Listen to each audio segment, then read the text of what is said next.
rien n'est gratuit. C'est la crise pour tout le monde. Un chiffre d'affaires d'1 milliard. Il y a une urgence économique. 1400 emplois supprimés. Et maintenant, dans les 60 plus grosses sociétés, Le traitement miracle n'existe pas. C'est potentiellement cancérigène. Il y a des centaines de produits chimiques. c'est une forme de pression inacceptable sur le commandant de bord. Compris sur l'étiquette. Viande de bœuf. Savez-vous vraiment ce que vous mangez? Je ne veux plus, dans notre pays, Je ne vous cache pas un réel malaise.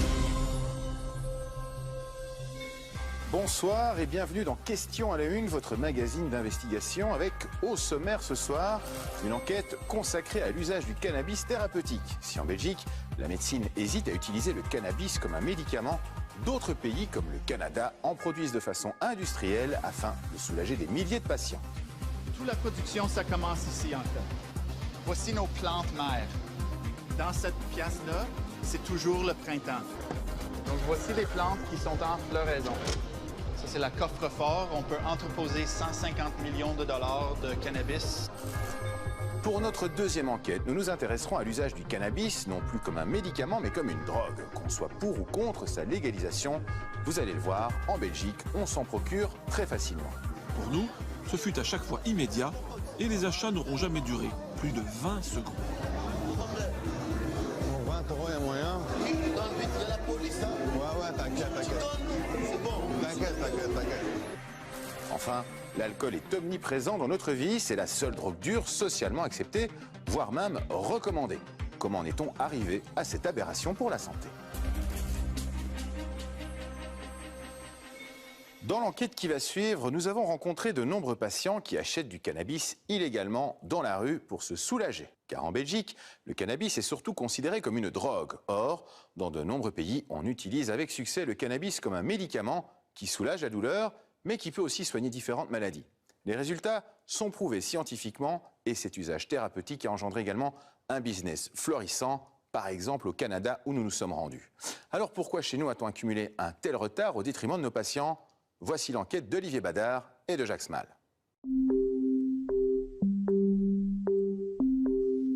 Aujourd'hui, le cannabis soulage des millions de malades. Certains disent même que la marijuana les soigne. Une chose est sûre, l'usage de cette plante, interdite chez nous, augmente le stress. C'est pourquoi tous nos témoins resteront très discrets. Je sais que je risque, dans les semaines qui viennent, d'avoir une perquisition ou être auditionné par la police. Les peines, c'est l'amende ou la poursuite en justice et le risque de prison. C'est dommage que je doive être dans l'illégalité pour pouvoir me soigner. Nous rencontrons d'abord celui que nous appellerons John, un jeune homme meurtri physiquement et psychologiquement par une maladie honteuse. La maladie de Verneuil se caractérise par l'apparition de nodules et d'abcès provoqués par une inflammation des glandes sudoripares. Les zones intimes sont particulièrement concernées. Quand un abcès s'active, ça peut durer 1 mois, 2 mois, comme ça peut durer une semaine. Ça va de l'aisselle à la région périanale, en passant par les entrejambes, les entrefesses, les fesses. Et ça provoque des douleurs vraiment horribles. Opéré à plusieurs reprises, John a rapidement perçu les intérêts thérapeutiques du cannabis. La douleur ne disparaît pas complètement, mais elle est fortement atténuée. Je dirais de l'ordre de 80 à 90%. Il y a aussi tout l'aspect antidépresseur qui est très important. La maladie de Verneuil force beaucoup les personnes qui ont des abcès à rester chez soi. Et donc la vie sociale en pâtit, la vie professionnelle en pâtit. Et le cannabis permet un petit peu de s'évader, de penser à d'autres choses. Et pour trouver les alternatives aux joints, le jeune homme arpente Internet en espérant passer au travers des mailles des autorités. Ce cannabis séché, par exemple, peut se consommer en vaporisateur. Commandé en Suisse, il est quasiment totalement dépourvu de substances psychotropes. Il n'en est pas moins interdit chez nous. John a également essayé le cannabis alimentaire avec cette huile aux effets antalgiques de très longue durée. La maladie de Verneuil est une maladie qu'on ressent comme honteuse. Et en plus de ça, on doit se cacher d'un produit qu'on consomme pour aller mieux. Donc c'est deux aspects qui sont vraiment très difficiles à gérer d'un point de vue émotionnel.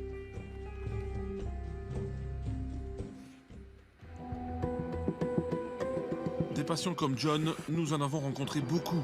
Souvent arrivés au bout de leur traitement classique aux médicaments, ils consomment du cannabis pour mettre leur douleur entre parenthèses. Le cannabis, un traitement pour les uns, une chimère pour les autres. D'où notre question aujourd'hui, cannabis, un médicament efficace ?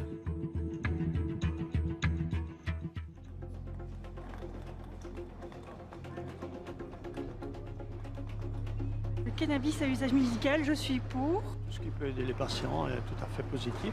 Je ne sais pas. Franchement, je n'ai pas d'avis là-dessus. Les études scientifiques ont démontré son utilité. Si c'est sous surveillance médicale, il n'y a pas de raison, oui, pourquoi pas.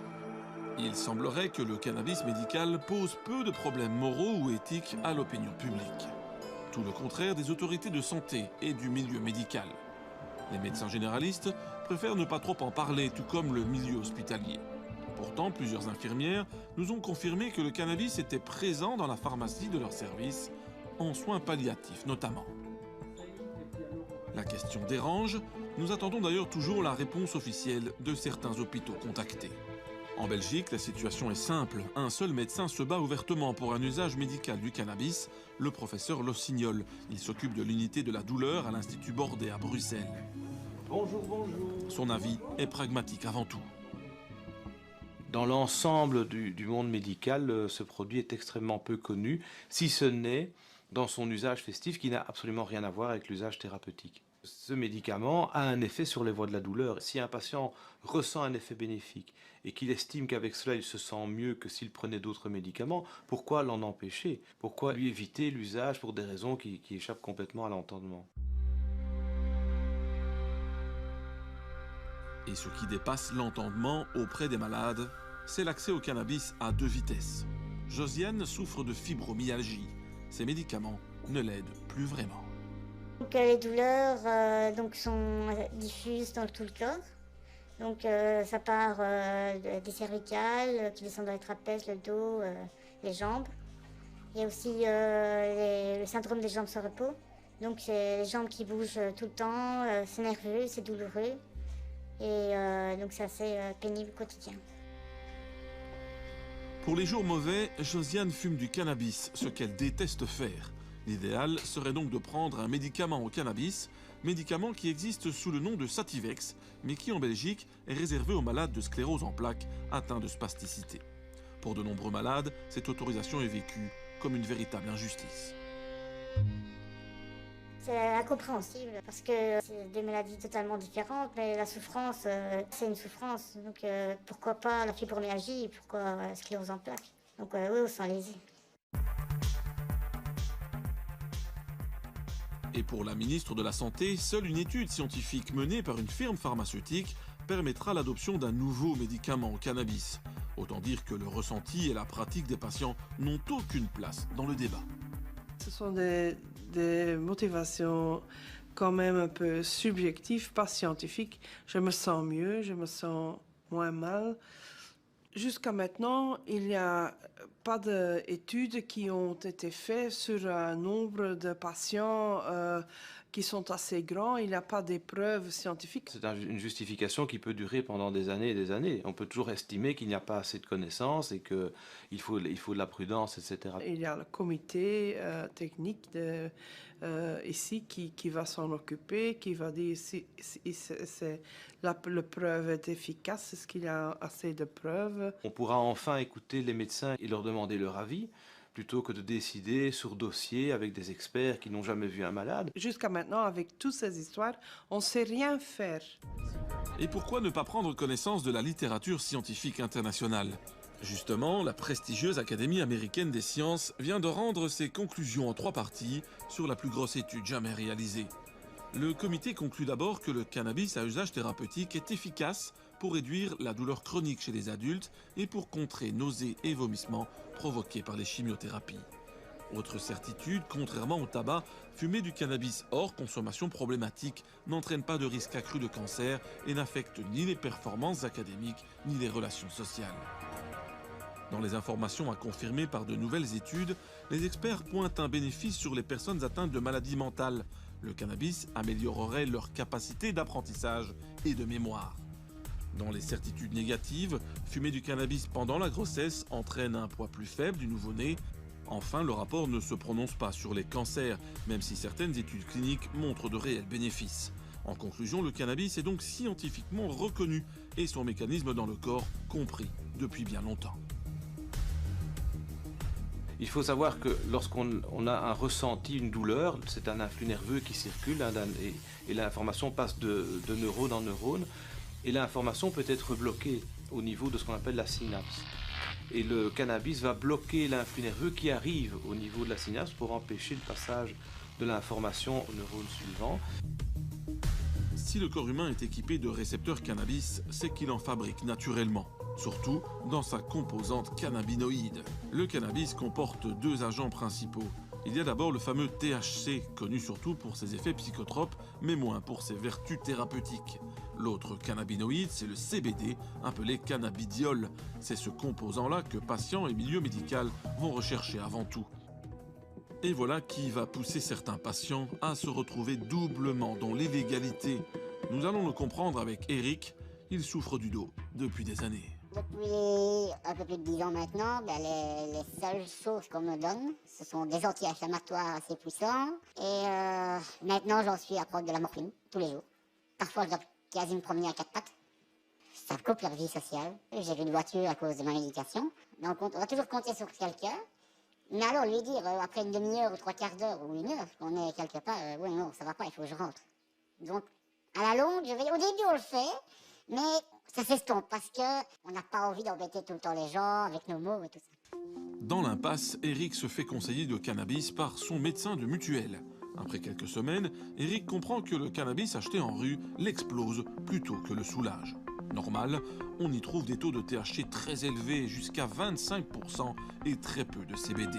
Pour Eric, une seule solution, faire pousser chez lui, en toute illégalité, la variété de cannabis médical qui lui convient. Il n'y a pas d'effet psychotrope comme si on fumait un joint ou comme si on prendrait un verre d'alcool. Alors ça dure, dans mon cas, 3-4 heures. Pour faire bouger les mentalités, notre témoin a été jusqu'à écrire au gouvernement, expliquant sa pratique et ses étonnants bénéfices médicaux. Ma consommation de morphine a été divisée plus ou moins par 4. Les anti-inflammatoires, j'en prends tous les 2-3 jours, au lieu de 1 à 2 par jour. En Belgique, en fait, je sais pas moi, ils ne bougent pas. À croire qu'ils ne croient pas les expériences des autres pays. Il y a des preuves à travers le monde que ça marche, et ils trouvent tous les prétextes de dire non. En effet, pourquoi ne pas étudier ce qui se passe dans les pays autorisant l'usage médical de la marijuana? D'autant que ces pays ne manquent pas. Observez cette carte mondiale qui, chaque mois, accueille un nouveau membre. Parmi ces pays, nous avons décidé d'étudier la situation du Canada. Le Canada autorise le cannabis médical depuis plus de 15 ans. Aujourd'hui, 120 000 Canadiens disposent d'une prescription officielle de cannabis et 40 000 rien qu'au Québec. Nous débutons notre étude de cas à Montréal, au siège du Collège des médecins. Première surprise, la délivrance du cannabis est ici un concept légal, pas médical. C'est à la suite d'un jugement de la Cour d'appel de l'Ontario où un patient invoquait la Charte des droits et libertés de la personne du Canada pour pouvoir se procurer un produit, en fait, même pas un médicament, un produit qu'il jugeait nécessaire à sa condition pour le soulager, que la Cour lui a reconnu ce droit en vertu de la Charte et non pas en vertu des données publiées ou probantes de la Société médicale. Et voilà les médecins coincés. Pour s'en sortir moralement, ils finissent par céder en acceptant de prescrire le cannabis uniquement dans un cadre de recherche. Il a fallu, nous, financer un programme de recherche avec d'autres partenaires pour mettre en place ce qu'on a appelé le Registre Cannabis Québec, qui est essentiellement la collecte d'informations sur la nature des diagnostics, la nature des produits prescrits, les dosages, les effets bénéfiques et secondaires et les interactions possibles. Et nous cumulons ces informations depuis mai 2015. Pour bien comprendre le dispositif canadien, nous rencontrons Stéphanie Dubois. Atteinte d'endométriose, elle bénéficie du programme de délivrance depuis 2 ans, un programme qui, dit-elle d'emblée, lui a sauvé la vie. Si le cannabis n'était pas arrivé dans ma vie, je pense que j'aurais demandé à mon médecin de famille l'aide médicale à mourir, quoique je n'étais pas en fin de vie. C'est une maladie qui se comporte exactement comme un cancer. Donc, c'est des cellules de l'endomètre qui se mettent à se multiplier de façon anarchique et qui peuvent aller se répandre partout, au niveau pelvien, au niveau de l'abdomen. Mais ces cellules-là peuvent partir dans la circulation et aller se loger sur les poumons, sur le cerveau aussi. T'en décèdes pas. Mais tu peux extrêmement... tu peux avoir une qualité de vie complètement pourrie, là. Quand je réussissais à aller au travail, quand j'arrivais à la maison, j'étais plus incapable de rien faire. Alors mon conjoint a été très précieux pour moi pendant plusieurs années parce que c'est lui qui se chargeait d'absolument tout dans la maison. Les enfants, le souper, le ménage, tout. Parce que moi, j'arrivais chez moi, je m'installais sur mon divan avec mon pad chauffant, mon pad électrique sur le ventre. Je voulais mourir.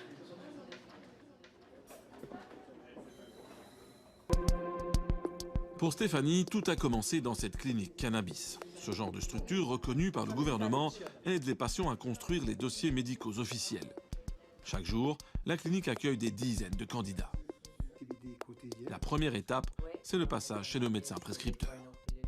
Si avant de venir ici, c'était 10 sur 10, votre douleur, c'est où maintenant avec notre balance des traitements cannabis médical, quoi?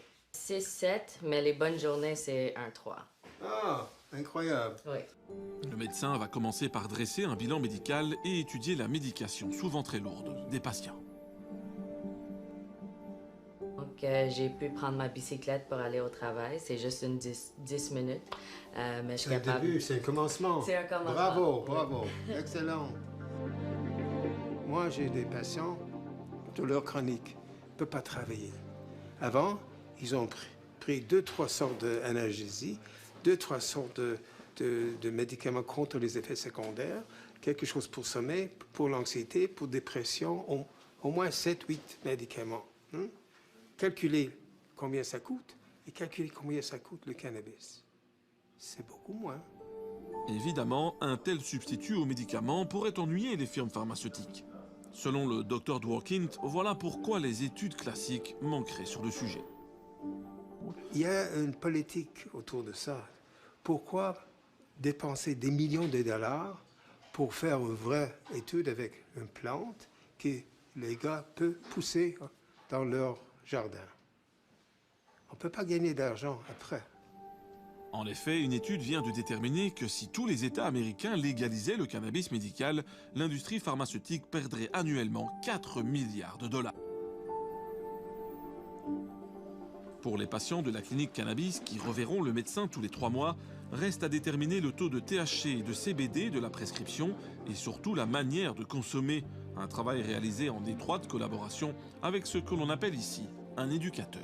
Je peux presque pas dormir, des fois des nuits de 3-4 heures. J'aimerais trouver quelque chose qui pourrait me donner une bonne nuit. Tu peux prendre 1, 2, 3 inhalations, tu peux le mettre de côté, attendre peut-être un 5 minutes, voir comment est-ce que tu te sens. Puis si tu sens que tu pourrais en avoir davantage de besoin, tu pourrais le reprendre à ce moment-là, reprendre encore quelques inhalations, y aller graduellement comme ça, afin d'éviter comme justement les effets secondaires, puis afin d'obtenir ton objectif, là, justement. Pour moi, travailler ici, c'est extraordinaire parce qu'il vient chaque 3 mois et s'est dit, Dr. Dworkin, merci beaucoup, ça a changé ma vie. Ça a changé ma vie. Je dis, je vous en prie.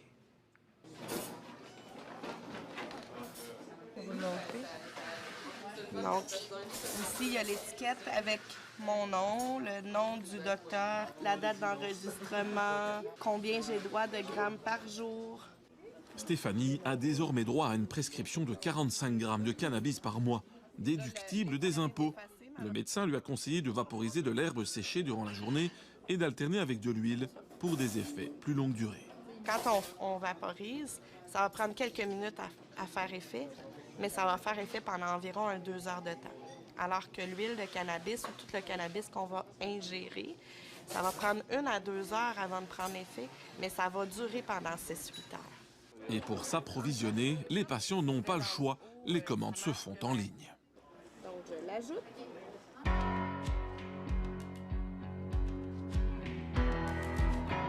Pour la production du cannabis médical, le Canada a opté pour des producteurs locaux agréés et strictement contrôlée. Tweed est le plus important des 30 producteurs canadiens. Installée en Ontario, l'entreprise occupe 500 personnes et a vendu l'an passé plus d'1,6 tonne de cannabis.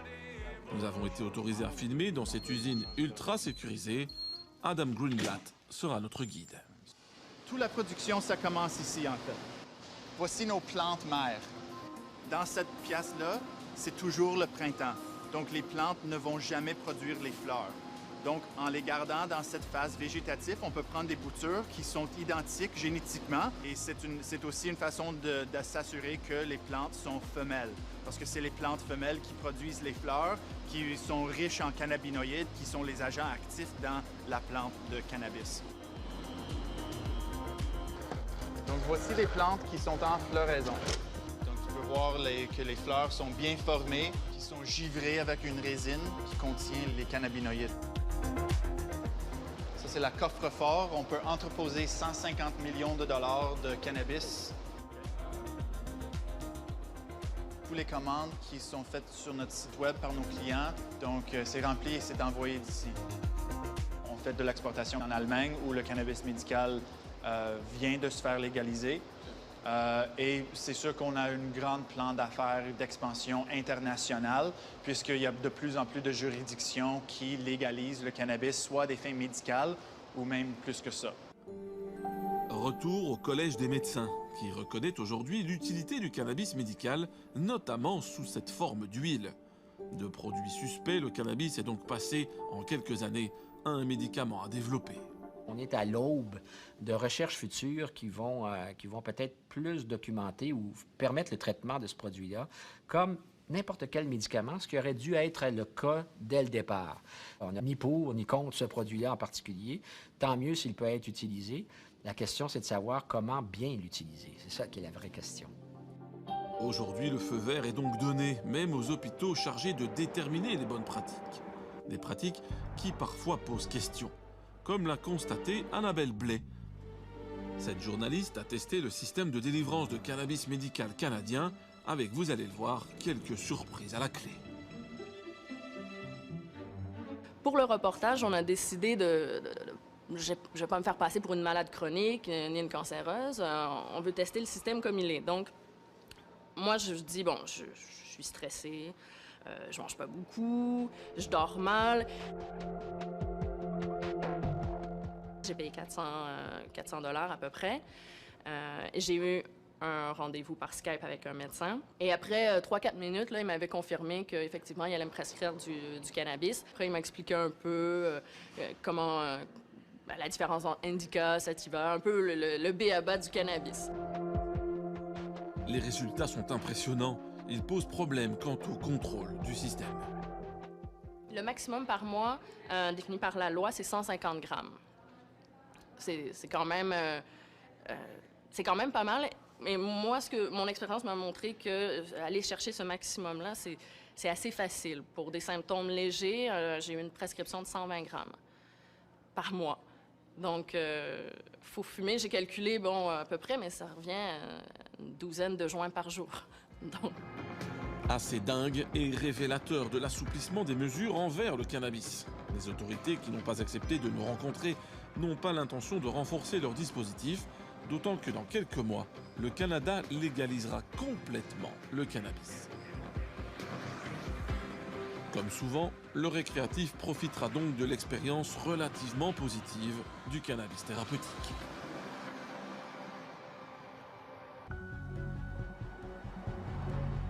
Retour en Belgique, aux antipodes de la légalisation.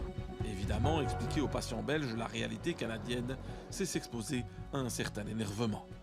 Particulièrement de la part de ceux qui explorent tous les moyens légaux pour pouvoir accéder un jour au cannabis médical.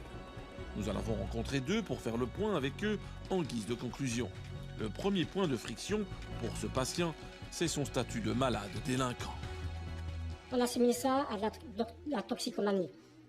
Je trouve ça triste que du coup, on ne nous écoute pas parce qu'on nous considère avant tout comme des toxicomanes et non pas comme des patients qui cherchent une solution parce que les médicaments n'ont pas réussi à eux seuls à apporter le confort dont on avait besoin. Donc ce qu'on cherche en fait c'est un confort de vie et donc on rencontre un manque total de compréhension et d'humanisme, tout ça parce que c'est un produit qui n'est pas accepté, pas légalisé. Autre souci pour cet homme physiquement atteint, l'idée insupportable que le manque de volonté politique profite depuis des années aux vrais criminels de la rue. On nous envoie vers le marché criminel intensivement. Moi, je ne suis pas d'accord avec cette façon de procéder. Je ne pense pas que ce soit moralement acceptable déjà, ni légalement acceptable. S'ils sont contents avec ça et que ça leur convient, qu'il y ait du cannabis qui tue, qui est en train de circuler en Europe, le plus intéressé à savoir ce qu'il y a dans la pizza, du cheval ou du bœuf, que ce genre de choses-là, où là on envoie 400 000 personnes à la boucherie, quoi. Ça, c'est la responsabilité politique. Cet autre témoin combat le cancer de son épouse depuis des années. Eh bien voilà, je viens encore de trouver une nouvelle étude où ils avancent sur le myélome, le ratio de THC-CBD. Les résultats montrent que plus de 60% des cellules cancéreuses meurent. Pour lui, il est temps de dénoncer le rôle des firmes pharmaceutiques. Interlocutrice privilégiée des autorités, elle bloque toute avancée. Je pense que les preuves sont là. On a évidemment l'industrie pharmaceutique qui va lutter. Mais moi, je trouve ça tellement incroyable qu'on prescrive des drogues légales, comme de la morphine, qui tue des tas de gens tous les jours. J'ai vu ma femme qui ne savait plus marcher avec ça, qui allait mourir. Et ce cannabis l'a aidé entièrement. Je ne vois pas pourquoi on doit diaboliser le cannabis. Alors, des irresponsables, les médecins qui le prescrivent, des démons, des criminels, des patients qui se soignent au cannabis. Une chose est sûre, l'isolement n'arrange pas les choses, car en dehors des médias, personne n'a encore vraiment cherché à les entendre. J'aimerais bien avoir un politicien devant moi pour qu'il puisse me répondre, mais on claque la porte systématiquement. Il n'y a personne qui veut en discuter. Et donc ça énerve parce qu'il n'y a pas de débat, il n'y a pas de dialogue. On vous demande de légiférer, bien sûr, bien sûr. Et on ne parle pas de cannabis récréatif, on parle de cannabis thérapeutique.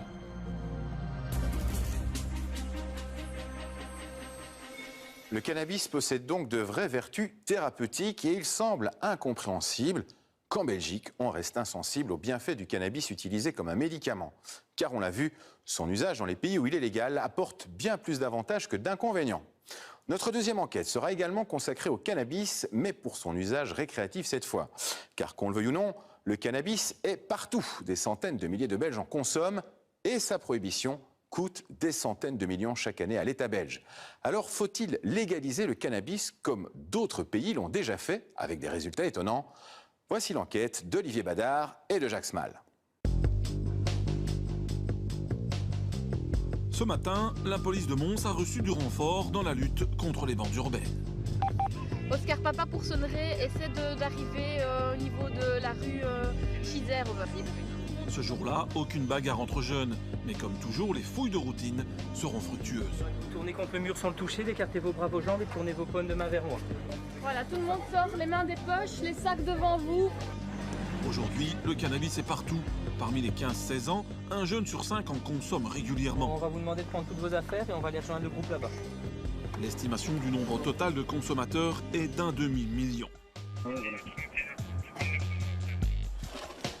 Ces trois filles étaient en train de consommer un joint et l'une d'elles est arrivée à tenter de dissimuler une boulette apparemment de la marijuana. Voilà. Des consommateurs en constante progression malgré une législation contraignante. Le cannabis est interdit aux mineurs. L'usage personnel est toléré, soit 3 grammes ou un plan. Mais la confiscation est aujourd'hui systématique et donne lieu à un PV simplifié. Consommer dans des lieux publics est interdit et des circonstances aggravantes sont retenues pour des lieux particuliers comme par exemple les alentours d'écoles. À Mons, l'opération touche à sa fin. Le bilan cache difficilement une routine bien usante pour les policiers. Ça dépend des jours, ça dépend si on a l'occasion de tomber dessus, mais oui, en général, le cannabis, c'est assez fréquent qu'on en retrouve. Pour le chef de corps, le cannabis gagne sans cesse du terrain malgré des années de prohibition et de lutte policière. Il est peut-être temps d'envisager une autre approche. Le fait de légaliser nous permettrait de diminuer vraisemblablement la charge de travail. Au niveau du constat, de la rédaction des PV, de la saisie, bien ça relève de l'équipe d'intervention qui, pendant qu'elle fait cela, qu'elle revient au bureau, n'est plus sur le terrain par rapport à d'autres phénomènes dont on devrait aussi s'occuper. Ce discours est loin d'être partagé par toutes les zones de police. Pour la police de Mons, rien d'étonnant. Ici, on adhère au discours d'Elio Di Rupo, le premier à proposer depuis des années une décriminalisation du cannabis. Quand je vois tous ces jeunes devoir aller fréquenter directement ou indirectement des milieux criminels et qu'on les jette finalement dans les bras des milieux criminels parce que, qu'on le veuille ou qu'on ne le veuille pas, il y a cette consommation qui reste massive. Et les adultes se cachent le visage. Politiquement, ces propos sont partagés par Écolo, le PTB et les jeunes du MR et du PS. Le MR, le CDH, et dans une attitude beaucoup plus ferme, la NVA, incarne le refus de légaliser. Pour la NVA, c'est le coût sociétal d'une décriminalisation qui posera problème. L'histoire nous apprend, avec l'alcool et le tabac, malheureusement deux drogues légales, que c'est avec ces drogues-là que nous rencontrons les plus gros problèmes. Aujourd'hui, la problématique de la dépendance coûte à la Belgique 4 milliards d'euros par an. 3,5 milliards concernent les drogues légales, alcool et tabac. Nous sommes persuadés que prendre la même direction avec le cannabis serait une idée extrêmement mauvaise. Alors, faut-il sortir le cannabis des milieux criminels au risque de reproduire les dérives des modèles alcool et tabac? À l'heure où les plantations clandestines se multiplient, où les saisies n'ont jamais été aussi records et où les consommateurs sont chaque jour plus nombreux, Question à la Une a voulu faire le point. D'où cette question qui revient régulièrement. Faut-il légaliser le cannabis?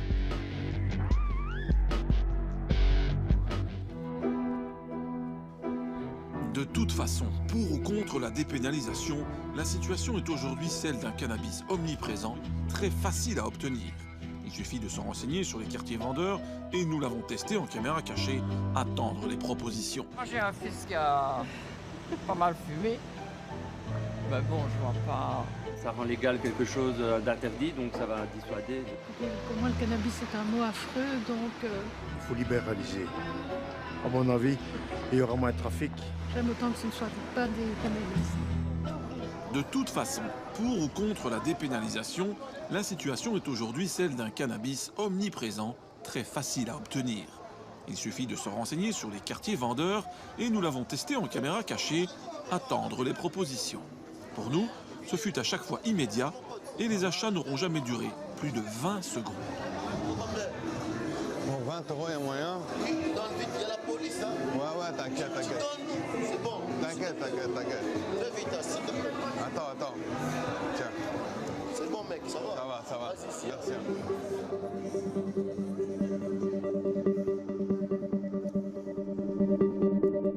C'est au départ de ce double constat, le cannabis est partout et la prohibition est un échec, que tous les spécialistes de terrain réclament du changement depuis des années. Parmi ceux-ci, le criminologue universitaire gantois Tom de Korte. Pour lui, il est grand temps de dépénaliser et de trouver le modèle qui convient au plat pays. La préférence du chercheur va incontestablement au Cannabis Social Club. Ces structures, surveillées par les autorités, légalisent une communauté de consommateurs dans laquelle le contrôle social est très fort. Parce que ce sont des associations fermées et privées dans lesquelles vous devez être membre et qui ne vendent pas leur production de cannabis, mais qui la distribuent entre membres. C'est calqué sur le modèle d'une coopérative. Tom de Korte implore le gouvernement d'étudier le modèle de ces clubs légalisés. Avec 2 autres experts, il a même écrit toute la marche à suivre pour réussir cette dépénalisation. Mais le vade-mecum n'a pas été soutenu politiquement. Plus sévère encore, la justice et le ministère public ont fermement rappelé, après des années de relative tolérance, que les clubs sociaux n'avaient aucune légitimité. Il s'agit clairement de faciliter à autrui l'usage des stupéfiants. On le cultive pour vous, on s'en occupe. C'est une infraction pénale qui est punissable jusqu'à 5 ans d'emprisonnement. Et la loi prévoit aussi que la circonstance que l'infraction à la loi sur les drogues est commise en association, donc porte la peine à un seuil supérieur de 10 ou 15 ans d'emprisonnement. 10 à 15 ans d'emprisonnement, c'est donc ce qu'encourent les responsables anversois de Trekuplant, le plus ancien cannabis club du pays. En juin dernier, 3 responsables du club ont été incarcérés. Voici leur sortie de prison au terme de 3 semaines de préventive. Quant au club de Namur, son procès a été reporté en septembre, alors que celui de Tournai a été démantelé devant la cour d'appel de Mons. Son jeune responsable, arrêté avec 11 plans, a été condamné à une peine de travail de 200 heures ou à 12 mois de prison. Pour son avocat, la justice se trompe. Les poursuites en matière de cannabis, c'est un total échec. Je crois que du côté du parquet, c'est-à-dire du côté des poursuites, on l'oublie un peu trop souvent, c'est que une initiative de Social Cannabis Club, c'est pour éviter de passer par l'intermédiaire d'un certain nombre de trafiquants. Comment ne pas défendre ce point de vue qui me paraît tout à fait essentiel. Vous savez, c'est un peu comme le raisonnement par rapport au port du casque ou la ceinture de sécurité. Dire je suis libre, je fais ce que je veux, oui, mais on impose le port de la ceinture ou le port du casque parce que potentiellement, si vous ne le faites pas, vous risquez de générer un coût pour la société que vous n'allez pas être capable de prendre en charge. Reste que les professionnels de terrain n'en démordent pas. Le club social ferait beaucoup mieux que l'actuelle prohibition. Et les preuves existent, paraît-il, en Espagne.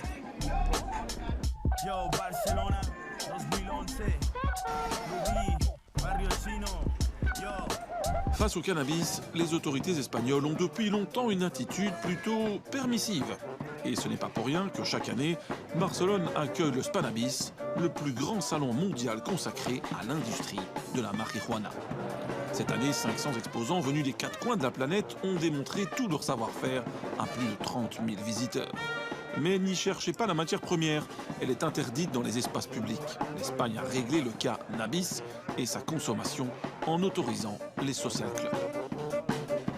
L'Espagne en compte plus de 800 et leur succès est énorme. Nous voici chez With You. Ici, la légalité du lieu commence par la discrétion de façade. Aucune publicité ou incitation n'est tolérée. Pour entrer, il faut d'abord sonner et puis présenter sa carte de membre. Le nombre de membres est ici limité et communiqué aux autorités. En plus, on a des contrôles administratifs. Cela concerne les règlements sur le lieu, le fonctionnement du local, les extracteurs de fumée, les mètres carrés, la sécurité des personnes, tout ce qui concerne la technique logistique. Ouais, c'est la technique en fait. Le club s'occupe des 5 plans de chaque membre autorisés par la loi. Une fois enregistrés, ces membres peuvent aller retirer contre prix imposé le fruit des récoltes de leur plan. Tout retrait est enregistré et communiqué aux autorités. En autorisant la consommation sur place, ces autorités ont très vite compris l'avantage du modèle. Ce qui est important, c'est aussi qu'on ne trouve plus de dealers sur les places. Il n'y a plus de vendeurs dans les rues. Ils commencent réellement à disparaître de la ville. Barcelone a beaucoup changé comparé à l'époque où les clubs n'existaient pas. Avant, on se procurait facilement l'herbe en rue. Maintenant, c'est fini. Avant, on se promenait le long des Ramblles. Il y avait une série d'individus vendant et achetant. Et maintenant, tu ne vois plus ça. Et avec la disparition du marché noir, la qualité du cannabis consommé s'est vue nettement améliorée. Autre avantage du modèle, le brassage et le contrôle social pour prévenir les consommations problématiques. Mais l'Espagne rencontre tout de même un problème avec ses clubs cannabis, le tourisme. Plusieurs clubs ont ainsi été fermés pour avoir accepté des consommateurs non espagnols. Avec des millions de touristes en demande, l'appât du gain est trop fort pour certains.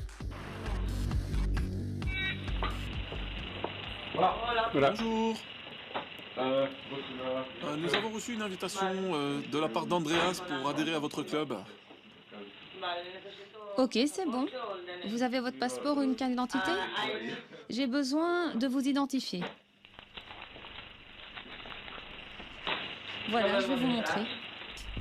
La preuve, nous n'avons eu aucune difficulté à obtenir une invitation sur Internet, nous donnant droit à une semaine d'adhésion dans ce club. Une surproduction destinée aux étrangers est donc soupçonnée.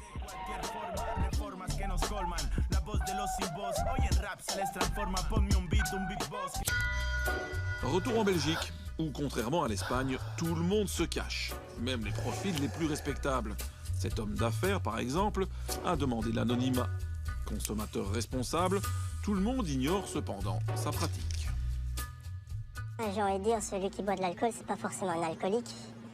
Et il y a des manières responsables de consommer autant l'alcool que le cannabis. On n'est pas forcément à l'aise par rapport à des personnes inconnues ou même l'entourage d'avoir cette plante-là qui est dans beaucoup d'esprits mauvaise, drogue, danger. Dans ma famille, certaines personnes disent celui qui consomme ça, il va finir dans le caniveau. Comme on dit, vivons heureux, vivons cachés. Ce qui nous préoccupe évidemment beaucoup, ce n'est certainement pas la détention pour usage personnel de 2 ou 3 grammes de cannabis, mais par contre le développement assez extraordinaire des plantations de cannabis à grande échelle, voire à échelle industrielle, avec beaucoup d'organisations criminelles néerlandaises qui descendent en Belgique installer des plantations. Et donc ça, oui, effectivement, c'est un gros problème. Un gros problème justement généré par la prohibition. Et pour nous le faire comprendre, les pro-légalisations nous ont inspiré cette animation. Au début, la répression crée la pénurie et donc la montée des prix. Une demande forte, des prix élevés, c'est une rentabilité assurée pour de plus en plus de producteurs. Le cannabis est partout. De plus en plus riches, les producteurs sont de plus en plus ingénieux et agressifs pour protéger leurs activités. La lutte demande de plus en plus de moyens aux autorités. Leur budget restreint les oblige alors à cibler les actions sur les plus petits producteurs, plus vulnérables. Le marché est laissé aux gros producteurs qui font la loi, d'où des qualités de cannabis déplorables ou dangereuses, pesticides, métaux lourds et taux de THC explosifs, jusqu'à 30%. En plus, la prohibition coûte cher, des centaines de millions par an mal dépensés à en croire les experts. Il faut donc libéraliser. Tout ce qui concerne les sanctions et les enquêtes sur les délits coûte énormément d'argent. Et cela ne donne rien. Aucun effet positif sur le marché du cannabis. Alors que cet argent pourrait être bien mieux investi dans la prévention, en structures d'aide et dans la mise en place d'un système légalisé. Ce modèle décrit existe aussi. Et cette fois, c'est aux États-Unis que nous sommes allés l'étudier.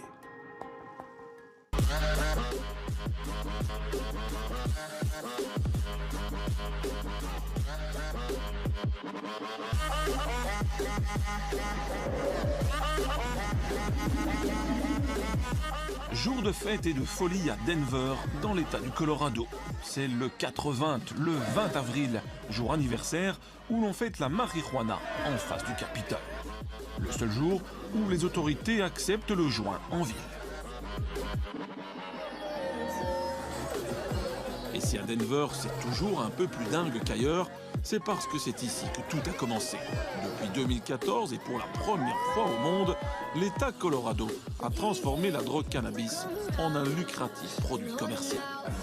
Et le comté de Denver aime à rappeler que c'est par un référendum que tout a commencé. Ici, à Denver, dans notre ville, la légalisation a obtenu 66% des votes. Nous avons compris que les citoyens nous avaient réellement donné mandat pour légaliser le cannabis et pour mettre en place une nouvelle structure efficace. Une nouvelle structure efficace qui a tout d'abord exclu les moins de 21 ans et qui a ensuite donné le pouvoir aux autorités. Le deal était clair, respect absolu des règles ou exclusion définitive du cannabis business. Puis, le gouvernement a commencé à délivrer des licences commerciales. Nous avons à présent plus de 1000 entreprises autorisées pour le cannabis, opérant en 450 lieux différents. Pour évoluer dans le secteur, vous devez obtenir une licence pour ouvrir un magasin, pour vendre de la marijuana, pour la faire pousser, donc pour les cultures. Vous pouvez aussi avoir un permis pour la transformation de la marijuana, pour des sociétés qui font de la limonade, des bonbons, de la nourriture, comme des biscuits ou des cookies. Et enfin, un permis concerne les centres de test. Ces entreprises, c'est régime Big Brother, avec des caméras qui surveillent absolument tout et des contrôles très sévères et réguliers. On doit obtenir un badge de l'État. Chaque plan doit être étiqueté, comme vous le voyez ici. Ils doivent être marqués à tout moment. Car ça ne rigole pas avec la traçabilité de la marijuana. Chaque plan est pisté du début à la fin de la production. Et mieux vaut ne pas égarer le code barre officiel. 10 000 $ d'amende s'ils ne sont pas marqués. Chaque lot est testé en laboratoire pour les taux de THC, pour les nutriments, pour voir s'il y a des champignons ou des pesticides. Si la section cannabis de la police visite un magasin et si les tests ne sont pas bons, vous devez détruire toute votre production et vous recevez une amende. Et ce n'est pas tout, les entreprises subissent également une taxation sans précédent. 3,5% du produit de leur vente atterrissent dans les caisses de l'État et des pouvoirs locaux. Au final, tout le monde semble s'y retrouver. La marijuana nous a rapporté cette année 1 milliard de dollars. Une partie a été investie dans des dépenses comme l'éducation, la prévention de la jeunesse, mais aussi dans des campagnes pour adultes sur la législation. Mais cela a servi aussi à payer les fonctionnaires, les avocats et aussi les policiers impliqués dans le respect de la loi. À Denver, on peut dire que le nombre d'employés dans le secteur s'élève désormais à 2% du nombre total de travailleurs. Vous savez, c'est une industrie ici. Une industrie qui a créé en 2 ans 26 000 emplois directs, 100 000 emplois indirects. Visite du Triangle d'Or à Denver, un espace entreprise véritablement envahi par les startups. My 420 Tours attire de plus en plus de touristes avides de liberté. Donnez-moi votre carte d'identité, s'il vous plaît. Pas seulement ça, j'ai besoin de votre carte pour vérifier si vous êtes dans l'âge légal. La société a forgé son succès sur ses ateliers cannabis et sur ses fameux cannabus. Des bus limousines toujours bondés dans lesquels il est autorisé de consommer sous toutes ses formes. Alors, ce qui va se passer, c'est simple. L'excursion prévoit la visite d'une serre. Cette plantation est la première serre du genre dans l'État du Colorado à avoir été construite spécialement pour le marché du cannabis. Vous venez d'où, monsieur? New York. C'est la première fois que je viens au Colorado. Et vous en avez rêvé longtemps de ce moment? Bah, pas tant que ça. Juste 1 an ou 2. Le temps que ça se légalise ici. Pour 89 $, les touristes visitent une plantation et s'arrêtent à un dispensaire, véritable supermarché du cannabis, où l'on trouve jusqu'à 60 variétés de produits contrôlés.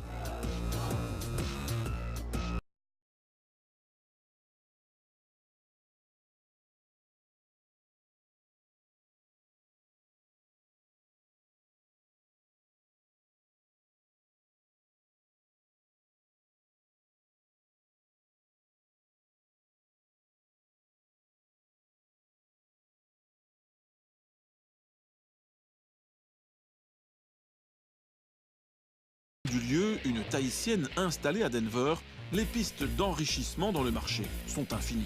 C'est ça, je pense, qui est le plus excitant dans cette industrie, c'est qu'il y a énormément de choses à faire et il faut trouver les choses qui vous passionnent. Il y a beaucoup d'entreprises satellites qui peuvent se développer, donc c'est quelque chose qui est définitivement positif. Et si c'est bien géré et bien établi, ça peut être très positif au niveau du développement des villes. L'expérience cannabis au Colorado est donc une belle réussite sur le plan commercial. Et pourtant, certains se plaignent encore d'être freinés dans leur essor. Bob Eschino est le leader mondial des comestibles au cannabis. Appelé le baron des bonbons, sa société Incredibles est présente dans 7 États américains et emploie une centaine de personnes, plutôt enthousiastes. Oui, c'est un boulot convenable. Difficile de se plaindre puisque ce job, je l'ai développé moi-même. J'adore. Donc oui, c'est un super endroit pour travailler. Je ne suis pas originaire du Colorado. J'ai déménagé pour obtenir ce travail. C'est un boulot vraiment dingue. Ça change tous les jours. Je bosse au labo, à la technique, au marketing. C'est vraiment un travail génial. En 1 an, la demande de ces produits qu'il ne faut pas fumer a explosé. Mais la société ne parvient pas à suivre.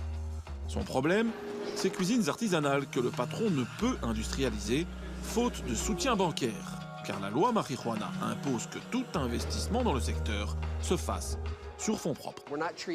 Nous ne sommes pas traités comme des sociétés normales. Nous n'avons pas accès aux capitaux. Je ne peux pas ouvrir une ligne de crédit auprès d'une banque. Je ne peux pas faire appel aux investisseurs. Les employés que j'embauche, je ne peux pas les déduire de mes impôts. Certains, je peux, mais la plupart, je ne peux pas. C'est donc un sacré frein pour employer plus de gens. J'aimerais bien élargir mon équipe et générer plus de bénéfices, mais avec cette fiscalité particulière, c'est vraiment difficile d'y parvenir. On ose imaginer les revenus du cannabis si les emprunts bancaires étaient autorisés dans un marché que l'on compare à celui du pétrole ou de l'automobile. Reste à rencontrer les gardiens de la paix. Le cannabis a-t-il changé leur vie? Pas vraiment, si ce n'est que 15 emplois nouveaux ont été créés pour contrôler le système. Pas plus d'accidents de voiture, comme certains l'avaient prédit, et pas plus de troubles de l'ordre public non plus, même avec des cohortes de touristes à gérer. Quant au marché noir, le commandant de la police parle de quasi-disparition dans l'État du Colorado, mais des problèmes existent à l'exportation. Ce que l'on observe avec le cannabis, c'est que vous pouvez acheter un demi-kilo de marijuana ici au Colorado et à Denver pour 1200 $. La même quantité de cannabis sur la côte Est vaut 3200 $. Donc, vous pouvez acheter de la marijuana tout à fait légalement ou illégalement, puis vous pouvez traverser les États-Unis et doubler, voire tripler votre argent de départ. En quittant le Colorado, nous faisons le bilan de 3 ans de légalisation commerciale. Peu de problèmes de sécurité, des réseaux mafieux en voie de disparition, une fiscalité lourde qui assure l'autofinancement du modèle et qui permet d'investir dans la prévention, et enfin, des emplois créés par dizaines de milliers. Mais qu'en est-il des questions de santé publique?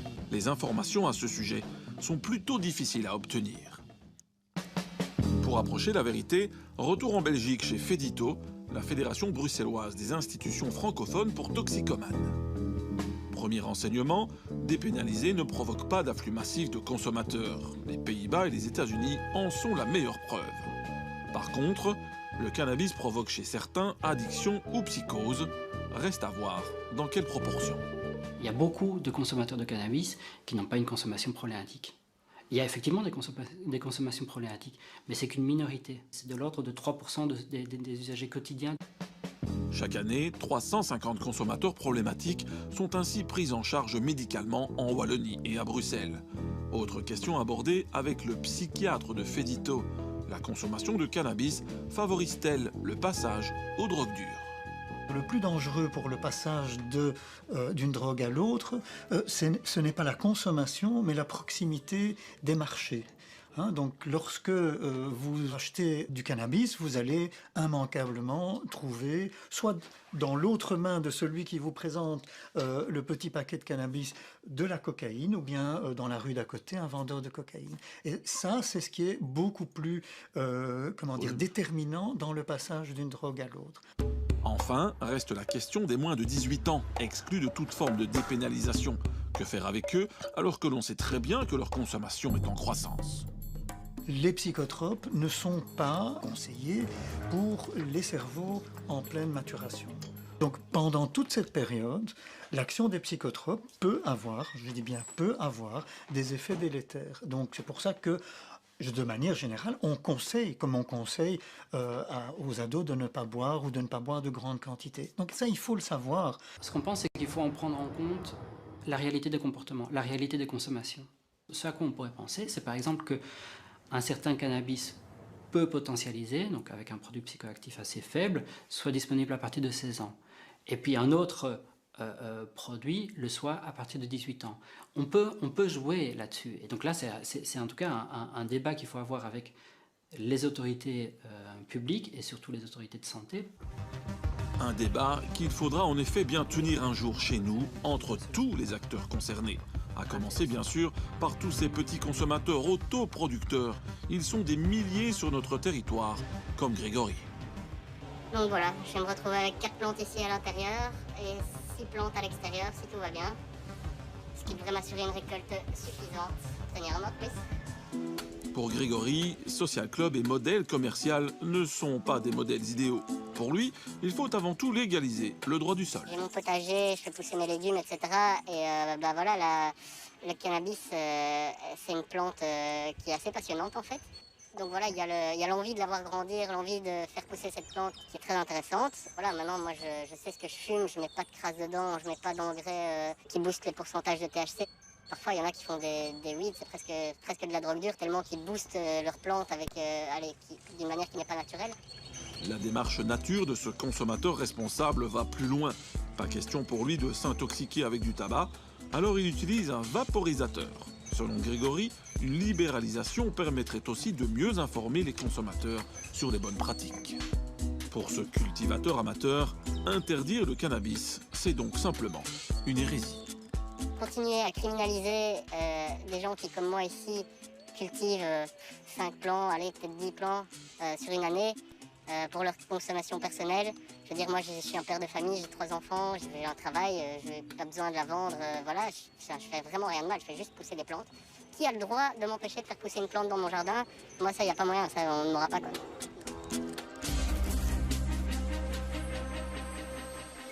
Alors, faut-il légaliser le cannabis? Au vu de notre enquête, les arguments en faveur de sa légalisation semblent nombreux. Prohibition coûteuse, sans résultat significatif, alors qu'une fois encore, les pays qui l'ont légalisé semblent en tirer plus d'avantages que d'inconvénients. Nous serons de retour dans quelques instants pour parler d'une autre drogue, totalement légale cette fois, l'alcool. Avec cette question provocante, sommes-nous tous alcooliques? Il est seulement 15 h et ces étudiants se retrouvent autour d'une girafe de bière. C'est 3 litres, c'est 3 litres. 3 litres de bière. Vous buvez 3 litres à 6. Ouais. 6, oui, c'est ça. C'est pas trop? Non. Ça passe. On a l'habitude. On est en plein après-midi, là, c'est pas trop dur après de repartir? On n'a pas cours, on n'a plus cours après.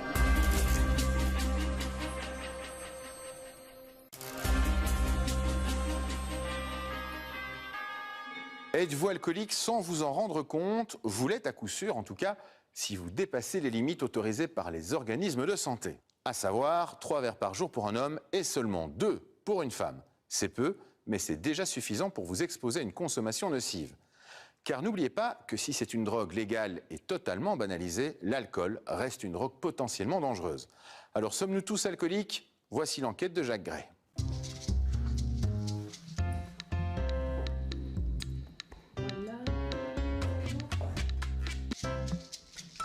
C'est un geste quotidien, ouais. Au maximum tous les 2 jours, on va dire. Allez, mais on peut dire quotidien, ouais. C'est-à-dire, avec chaque repas, vous ouvrez une bouteille? On apprécie, ouais. Alors je la mets entre les jambes, voilà. L'ouverture de la bouteille de vin. Un son tout simple mais tellement familier. C'est déjà en une seconde la promesse d'un moment de détente et de plaisir. La petite formule pour se rappeler.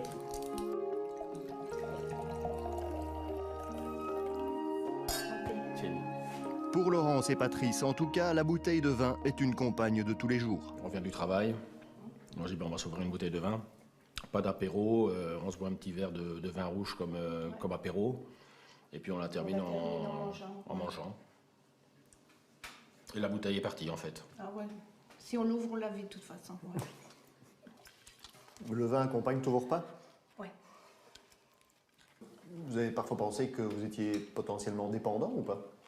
Non. Du verre de vin ou de la bière ou de l'alcool en général? Non. Je pense pas non plus, non. S'il fallait, bien sûr, on saurait s'arrêter. Ouais. Avec difficulté, pour moi plus, mais bon, malgré tout, on saurait le faire, oui. Si le deuxième est aussi bon que le premier. Hein. Comme Laurence et Patrice, bon nombre de Belges boivent de l'alcool tous les jours. Et en Belgique, on estime qu'une personne sur 10 a une consommation d'alcool dite problématique. Je ne veux plus en arriver où j'arrive plus à compter les bières. Parce que ça, moi, ça m'arrivait beaucoup trop souvent avant. Le seuil de 3 verres pour un homme et 2 pour une femme est celui au-delà duquel il y a une prise de risque. L'alcool, on peut le trouver presque partout et quasiment tout le temps, un produit qui pourtant se classe parmi les drogues. Non, je crois que l'alcool n'est pas une drogue. L'alcool est clairement une drogue, il n'y a personne qui peut le contester. Drogue légale et accessible, l'alcool en Belgique et dans le monde, c'est aussi une très grande puissance économique. Les lobbies de l'alcool sont extrêmement puissants, ça fait partie des principaux lobbies au niveau de l'Europe. Il y a une publicité massive qui est faite, je trouve, auprès d'un public de plus en plus jeune. Je pense que le tout, c'est une question de volonté. On n'est pas encore au stade d'alcoolique. Et si l'alcool a des effets réputés positifs? Je crois en tout cas qu'il n'y a pas de mal à boire une petite bière. La bière, ça conserve. C'est aussi un danger potentiel et un enjeu crucial pour les politiques de santé publique. Ça ne m'inquiétait pas. Je n'avais pas encore pris conscience que je buvais trop. Nous n'avons pas de politique alcool au jour d'aujourd'hui. Donc ça, par rapport à d'autres pays, oui, c'est une grosse lacune. Un plan alcool est vraiment nécessaire. Profondément ancré dans notre mode de vie, l'alcool est omniprésent. Alors, sommes-nous tous alcooliques? Un Belge sur 10 boit de manière excessive et ils sont encore bien plus nombreux à ne pas en être conscients. Depuis plusieurs années, la consommation quotidienne d'alcool en Belgique est en augmentation. Les enquêtes de santé publique montrent qu'en 1997, 8% des 15 ans et plus consommaient de l'alcool tous les jours. En 2013, ce chiffre est passé à 14%. Et au sein de la population belge, une personne sur 10 présente une consommation d'alcool dite problématique. Pour définir cet usage problématique, des seuils ont été fixés. Il y a des balises qui sont proposées par l'OMS, l'Organisation mondiale de la santé, qui dit qu'il n'y a pas d'égalité des sexes d'ailleurs en la matière, qui dit que pour les femmes, il ne faut pas dépasser 1 à 2 verres par jour et avec une nuance importante, 1 à 2 jours d'abstinence par semaine. Pour les hommes, toujours 1 à 2 jours d'abstinence par semaine, c'est essentiel, et 2 à 3 verres par jour maximum. Une dose, c'est une bière de 25 centilitres, un verre de vin de 10 à 12 centilitres ou un shot d'alcool, 3 centilitres, ça c'est une dose d'alcool. 3 doses par jour pour un homme et 2 pour une femme. C'est les recommandations classiques. Si on est au-delà de ça, on a une consommation qui va être considérée comme excessive. Donc on peut déjà évacuer un mythe, il n'y a ni alcool fort ni alcool faible. C'est de l'alcool éthylique dans toutes les boissons. Et ces boissons, normalement standardisées, font toutes à peu près 10 grammes d'alcool pur. Alors récapitulons, si donc dans chacun de ces verres standards on trouve 10 grammes, soit une dose d'alcool, sachez qu'une bière spéciale correspondra souvent à environ 2 verres standards. Le seuil de 3 verres pour un homme et 2 pour une femme est celui au-delà duquel il y a une prise de risque. Il n'y a pas de dégâts, il n'y a pas de conséquences directes et immédiates liées à cette consommation. Le risque est potentiel, mais il est clairement identifié. Du coup, quand on aime boire un verre, ou 2, ou 3, ou un peu plus... La troll, la pêche melbuche, blanche neuve, tarte cerise, bière de saison, bûche blonde et bûche ambrée. Il y a de quoi se poser des questions sur sa consommation d'alcool. C'est ce qu'a fait Philippe. Depuis quelques mois, il a décidé de marquer dans son agenda les jours où il n'en boit pas une goutte. Mais je voulais un petit peu me situer et un petit peu voir où étaient les frontières de l'addiction. Mais le soir, quand j'ai pas bu un seul verre de la journée, j'inscris un 0. Et je trouve que ça marche, ça incite un petit peu pendant la journée. On a envie de se dire, tiens, ce soir je vais mettre mon 0. Par exemple, hier je suis allé chez un ami et à 6 h du soir, j'avais déjà mis mon 0, il voulait m'offrir un verre et j'ai dit non, j'ai déjà mis mon 0. Car évidemment, les occasions de boire un verre ne manquent pas. Ce jour-là, par exemple, Philippe a rendez-vous avec quelques amis. Alors là, c'est l'heure de l'apéro? C'est l'heure de l'apéro. Ce sera pas un jour 0, quoi. Devine que les copains sont là. Oui, ce sera pas 0 ce soir. Je vais vous prendre une que là-bas. Doucement, doucement. Ben, Un petit chop. Hein. Un petit chop. Victor. Un vin blanc, bon. Un vin blanc. Madame Chantal. 2 bières et un vin blanc, s'il vous plaît. La bière en Belgique, quoi, c'est pire que de l'eau bénite, quoi. Si Jésus il avait été ici, il aurait transformé l'eau en bière et pas en vin, quoi, en fin de compte, quoi. Donc non, c'est dans leur culture, quoi. Vous avez une idée du nombre de bières que vous buvez comme ça par jour? Par jour, allez, je veux dire 5, 6. Ça vous semble normal? S'il vous plaît? Ça vous semble normal comme consommation? Oh, tant qu'on le supporte. Santé. Santé. Que bien vous fasse. Monsieur l'ignore sans doute, mais avec 6 bières par jour, il boit donc 2 fois trop, si on s'en tient aux normes de l'OMS. Les gens sont souvent surpris des normes de l'OMS, ça c'est vrai. Ils sont souvent surpris parce qu'ils se disent mais enfin je les dépasse de façon... depuis très très longtemps, je les dépasse et je n'avais pas du tout conscience que c'était ça ce qui était considéré comme une consommation à moindre risque. Le site internet aidalcool.be permet à tout un chacun d'évaluer sa consommation. Il propose des tests mais aussi de l'accompagnement en ligne, des entretiens anonymes et gratuits avec des psychologues. Témoin du large public qui se pose des questions sur son rapport à l'alcool, depuis sa création en 2012, ce site a reçu près de 2 millions de visites. On observe plus de 50% de femmes, alors que nous, dans les centres spécialisés, on rencontre plus d'hommes que de femmes. On observe une majorité de personnes qui travaillent à temps plein, donc aussi 50% de gens qui travaillent à temps plein, donc qui n'ont pas l'occasion, avec leur travail, de venir se présenter dans les centres spécialisés non plus. On observe aussi qu'il y a 50%, à peu près 50% des personnes qui n'ont jamais demandé d'aide. La preuve que bien souvent, on ne prend pas conscience d'une éventuelle surconsommation. Quand Daniel a commencé à boire quelques verres, c'était dans le cadre de son travail et cela lui semblait tout à fait normal. On organisait beaucoup d'expositions, de conférences, débats, etc. Et évidemment, il y avait les vernissages, il y avait le verre après la discussion. Et donc là, j'ai commencé à boire un petit peu plus régulièrement, parfois sans problème, sans excès. Puis à d'autres moments, malheureusement, je rentrais à la maison un peu éméchée. Mais bon, je vais dire que ça ne m'inquiétait pas. Je n'avais pas encore pris conscience que je buvais trop. La relation problématique à l'alcool est souvent aussi, d'abord, comment je vais dire, c'est la famille qui observe et qui parfois fait des remarques en disant, lors d'un repas de famille, écoute, cette fois-ci, essaye d'un peu moins boire, parce que régulièrement, au repas de famille, il y en a toujours un qui est complètement bourré. Donc la famille a quand même un rôle primordial dans la détection d'une problématique d'alcool. Dans ma famille, on a toujours bu, raisonnablement, à l'occasion de repas de famille, etc. Il y avait aussi de temps en temps des petits dérapages, mais il m'arrivait, moi, de déraper aussi quand on était à des réunions de famille. Et donc, j'avais des attitudes qui étaient tout à fait intolérables, évidemment. Je m'en prenais à tout le monde. Enfin, tout ça était vraiment très triste.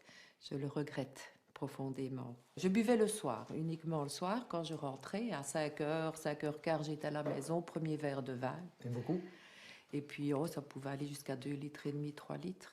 Par soir? Par soir, oui, c'était... Comment est-ce qu'on passe de cette consommation, on va dire, classique, normale, conventionnelle, à justement tout seul 2-3 bouteilles de vin le soir? Je n'ai pas vraiment d'explication. On dirait presque qu'une fois que la pompe est amorcée, ça ne s'arrête plus. Peut-être que si j'avais pu résister au premier verre, j'aurais pas bu les suivants, mais dès que le premier était parti, et à ce moment-là, ça va très vite. Mais évidemment, le problème de toute drogue, c'est qu'on a tendance à augmenter les doses au fur et à mesure. Et donc, ce qu'on voit assez régulièrement, c'est que des personnes arrivent à un moment à respecter ces doses, mais augmentent petit à petit. Ça arrive souvent au cours de la vie adulte, et finissent par dépasser largement parfois ces doses. Donc, c'est souvent quelque chose d'insidieux, mais une consommation qui va augmenter petit à petit, en dépassant les normes, en arrivant finalement à des choses très excessives. L'alcool est donc bel et bien répertorié comme une drogue, et comme toute drogue, l'alcool peut donc aussi parfois avoir des effets, disons, hallucinants. Il y a deux caractéristiques à un produit qui en fait une drogue ou non.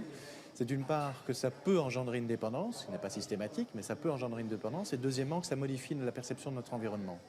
Et l'alcool, clairement, peut engendrer une dépendance et peut modifier la perception de l'environnement. Et d'ailleurs, cette deuxième raison, c'est souvent pour ça qu'on le consomme. Différentes études ont montré qu'effectivement, en termes de toxicité sur les organes du corps, l'alcool était beaucoup plus toxique qu'à peu près toutes les drogues illégales et attaque plus d'organes, le cerveau, le foie évidemment, l'estomac et le système nerveux central en général. Et donc c'est un produit assez toxique, oui. La dangerosité pour la personne et pour la société est importante, donc elle rentre dans les critères qu'on donnerait à des drogues comme la cocaïne ou l'héroïne en termes de dangerosité. Sans parler du risque d'overdose, parce qu'on parle souvent des risques d'overdose mortels avec les drogues, l'alcool se classe dans les drogues pour lesquelles il y a le plus grand risque d'overdose mortelle. Julien, François et Sébastien ont 25 ans et comme beaucoup de jeunes, ils ont déjà été confrontés à ces dangers liés à la surconsommation d'alcool. Je veux plus en arriver où j'arrive plus à compter les bières. Parce que moi, ça m'arrivait beaucoup trop souvent avant. Et enfin voilà, après je devenais ingérable. Ouais, t'as pas de souvenir de ça en plus des fois. Et ouais, la plupart du temps j'ai pas de souvenir, c'est mes amis qui me le rappellent, ou alors je dois le voir sur mon histoire Snapchat le lendemain. Et je vois toutes les conneries que j'ai fait, je regarde mon histoire et je suis là. Voilà, qu'est-ce que j'ai encore foutu. Ça m'a déjà arrivé une fois aussi à coma éthylique et franchement à refaire, je crois que j'ai plus bu pendant 6 mois après. Ouais, franchement ça m'a bien calmé. Ouais. Vous vous souvenez quand vous avez pris votre premier verre d'alcool? Oh ouais. Ah oui. ouais. Ah ouais, il va avoir 12 ans. Les bières traînées, rester ça dans le fond. Il faut essayer vu que les parents le font. C'est ça aussi, on est petits, les adultes le font tous, c'est l'ex-face. Pour moi, c'est pas un exemple de boire de l'alcool, mais vu que nos aînés le font, je vois pas pourquoi je ne le ferais pas.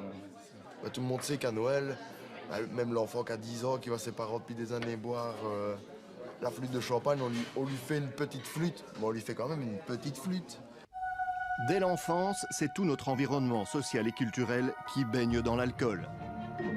Dick Tomasovic, lui, a étudié de près la place de choix que lui réserve le cinéma. L'alcool y est là aussi présent partout. Nous sommes sans doute exposés aux images de l'alcool avant, nous-mêmes, enfants, d'expérimenter l'alcool. Et je pense que c'est le propre du cinéma de nous apporter, soit par procuration, soit par anticipation, des expériences que l'on ne vit pas encore, dont celle de l'alcool. Et je pense que tous, on a vu les résultats de l'ivresse, par exemple, au cinéma. Enfant, moi personnellement, je me rappelle très bien d'avoir vu E.T. en donné, enfant, et de m'être aperçu qu'un petit garçon, voilà, qui est ici, connecté à E.T., devient complètement ivre à son tour. C'est E.T. qui boit des canettes de bière et c'est le petit garçon qui en souffre et qui est frappé d'ivresse en plein milieu de son cours scolaire. Mais donc l'identification était très forte à ce moment-là. On voit un enfant comme on est. De la fiction à la réalité, il est seulement 15 h et ses étudiants se retrouvent autour d'une girafe de bière. C'est 3 litres. C'est 3 litres 3 litres de bière. Vous buvez 3 litres à 6. À 6, oui, c'est ça. C'est pas trop? Non. Ça passe. On a l'habitude. On est en plein après-midi, là, c'est pas trop dur après de repartir? On n'a plus cours après. On n'a plus cours demain, donc c'est pour ça qu'on peut se En fait, quand on rentre chez nous, après ça, on cote ici sur Louvain, on prend pas la voiture parce qu'il faut jamais prendre la voiture. Mais ça nous permet en fait de vraiment créer un débat autour du repas. Ça nous ouvre une autre ouverture au monde et à la politique. Mais ça, je pense qu'il n'y a qu'avec l'alcool que c'est possible. Parce que sobre, on ne sait pas avoir de discussions sérieuses. Et c'est facile de s'arrêter, comme par exemple après avoir bu comme ça une girafe à 6? Je pense que le tout, c'est une question de volonté. On n'est pas encore au stade d'alcoolique.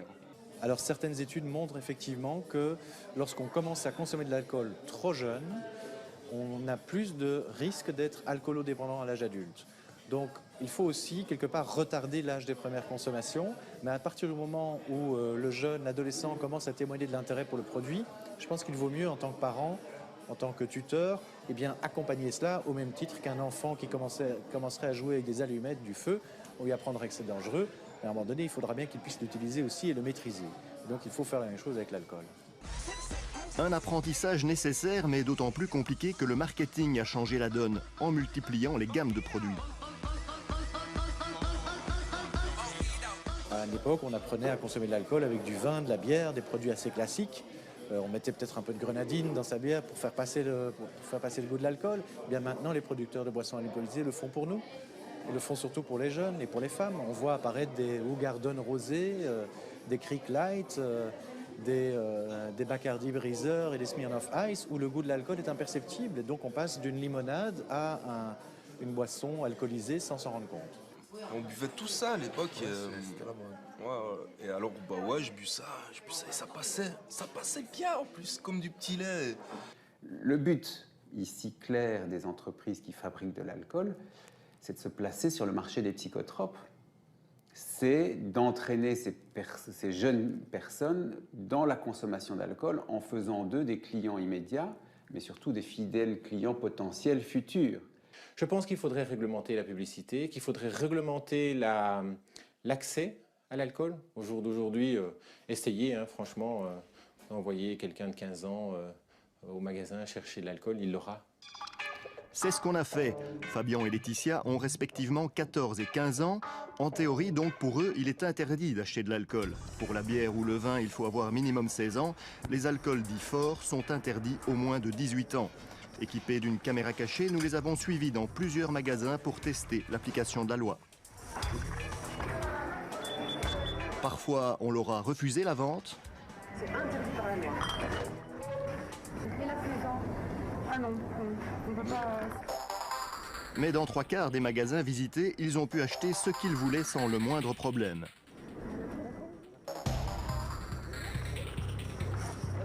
Même comme ici, de la vodka. Et 2 heures plus tard, voilà le résultat de cette tournée des COMEX. On vous a demandé une pièce d'identité pour vérifier l'âge parfois? Non, aucune. Sur les 8 fois, non. Ils n'ont rien demandé. Il y a des choses qui vous ont étonné dans cet après-midi? Oui, pour la bouteille de vodka, on nous a pas refusé, donc c'était facile de l'acheter. Oui. On nous a rien demandé, pas l'âge, rien. Aujourd'hui, plus personne ne sait à qui on peut vendre quoi. Donc il faut clarifier cette législation de manière à la rendre plus simple. Une fois qu'on a une loi plus simple, c'est plus facile de faire de l'éducation. Et c'est plus facile aussi de convaincre notamment les commerces de respecter cette législation, qui aujourd'hui d'ailleurs n'est absolument pas respectée. L'alcool serait-il au-dessus des lois? Ses pleins pouvoirs lui valent en tout cas de se retrouver en vente vraiment partout en Belgique. Trouver de l'alcool à la sortie de l'autoroute, à la pompe à essence, c'est un non-sens, quoi. On dira que c'est pour que les passagers puissent boire pendant que Bob conduit, et Bob, ce jour-là, il prend la route de Düsseldorf. Le salon Provine de Düsseldorf, c'est le temple du commerce des vins et des spiritueux. 6000 exposants, 50 000 visiteurs en 3 jours, une des plus grandes foires commerciales en Europe. C'est un peu comme le salon d'auto comme on connaît à Bruxelles, c'est les nouveautés. Il y a un nouveau modèle, il y a un nouveau vin, un nouveau cépage. On a whisky, vodka, tequila, des nouveautés, brandy, des liqueurs. Tout ce qui est exotique, pisco, tequila, cachaca. Donc maintenant, cachaca avec les Jeux olympiques de Brésil. Donc il y a certainement les grandes surfaces qui vont jouer là-dessus. L'événement Bordeaux, c'est 4 milliards d'euros de chiffre d'affaires et 2 milliards d'euros à l'exportation. Donc un salon comme Provine est un salon important puisque quasiment la moitié de notre chiffre d'affaires se fait à l'exportation. Ici, c'est un défilé incessant de verres et de bouteilles. On boit, on déguste et surtout on parle affaires et gros contrats. Des contrats et des grosses ventes qui s'annoncent aussi dans cette distillerie belge en pleine production d'un apéritif aux fruits des bois, une série spéciale Euro 2016. On a prévu 70 à 80 000 bouteilles sur les 2 mois qui suivent pour anticiper évidemment l'activité de la Coupe d'Europe qui aura lieu au mois de juin. Et ça fait vendre plus le fait d'associer notamment un événement sportif? C'est du marketing, on s'allie à une partie de la festivité autour de l'équipe nationale et on a eu il y a 2 ans lors de la Coupe du Monde un beau succès avec un style d'action similaire et donc tout laisse à croire que si les Belges jouent convenablement, on devrait en tout cas pouvoir consommer pas mal de ce produit. Nous sommes à 18% d'exportation avec principalement évidemment ce produit-ci mais une bonne partie des autres produits que nous fabriquons. Nous exportons principalement sur l'Europe, mais aussi sur des pays comme les États-Unis, le Japon, Dubaï, le Canada, etc. L'alcool belge se vend donc dans le monde entier. Chaque année, cette distillerie en écoule au total 1 million de bouteilles. Une production qui n'est d'ailleurs qu'un échantillon de l'ampleur du marché des vins et des spiritueux en Belgique. Le secteur de vins et spiritueux représente tout de même une valeur ajoutée de 2,6 milliards d'euros pour l'économie belge. Ceci se reflète dans un niveau d'emploi de 35 000, à la fois direct qu'indirect. Et du côté de l'industrie de la bière, quand on parle chiffres, ça mousse et ça mousse encore plus. La valeur économique ajoutée du secteur brassicole en Belgique est à plus de 1% du produit intérieur brut. Donc ça concerne plus ou moins 4 milliards d'euros, donc c'est très important. Plus de 50 000 emplois directs et indirects. Dans l'économie belge, l'alcool, c'est donc au total plus de 6 milliards d'euros et 85 000 emplois directs et indirects. Le secteur de l'alcool est un secteur très puissant.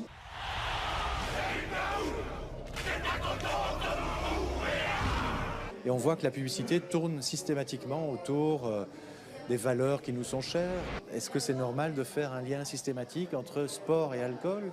Est-ce que c'est normal de faire un lien systématique entre sensualité, séduction et alcool?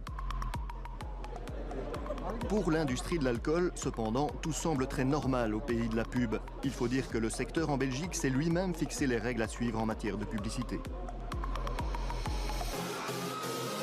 C'est une forme d'autorégulation qui, d'année en année, démontre que ce système marche bien.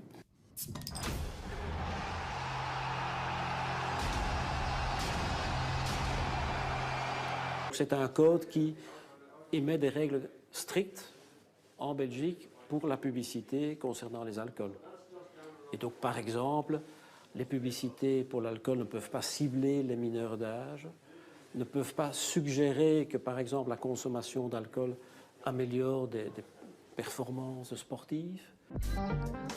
Et normalement, toujours selon ce code, la publicité ne peut pas associer consommation d'alcool et réussite sociale ou sexuelle. Le lobby des alcooliers est un lobby qui est puissant, qui est important, qui est convaincu qu'en fait, ils vendent un produit qui peut être tout à fait bien utilisé et qui fait peut-être un peu semblant d'oublier qu'il y a pas mal de conséquences liées à cette consommation d'alcool et qui souvent, je dirais, flirtent avec la ligne rouge, par exemple, en termes de publicité. Quand on parle de ligne rouge, selon le code belge, la publicité ne peut pas non plus suggérer que l'alcool soit nécessaire à créer une ambiance festive. Tiens donc. Pas de martini? Pas de partie. Mais à partir du moment où le savoir-faire se déguste avec sagesse, la publicité n'hésite jamais à trinquer à votre santé. Le petit texte, notre produit se déguste avec sagesse, ok, voilà, le texte légal est là, mais à côté de ça, il y a une publicité massive qui est faite, et qui est faite, je trouve, auprès d'un public de plus en plus jeune. Tout ce qui pousse à la surconsommation devrait être interdit, et la publicité, clairement, contribue à la surconsommation du produit. Comme l'alcool est partout, il n'y a pas que la publicité qui parfois en abuse. Le cocktail cinéma et alcool fonctionne aussi toujours très bien. James Bond est un alcoolique, mais James Bond est particulièrement sexy, et James Bond d'ailleurs gagne beaucoup d'argent en buvant de l'alcool à l'écran. Le dernier James Bond, on estime que c'est environ 50 millions de dollars qui ont été payés par les alcooliers pour être présents dans le film. Ça, c'est du placement de produits. C'est du placement de produits, et c'est évidemment d'une efficacité redoutable. C'est relativement surveillé, mais pas trop, et donc ces placements de produits sont possibles.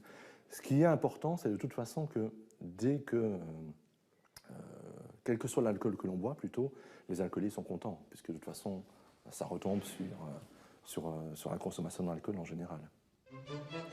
Au cinéma, à la télé, sur Internet, l'alcool est quasiment toujours un bon client. Le plus souvent, les personnages un peu imbibés ou carrément ivres font plutôt bien rigoler.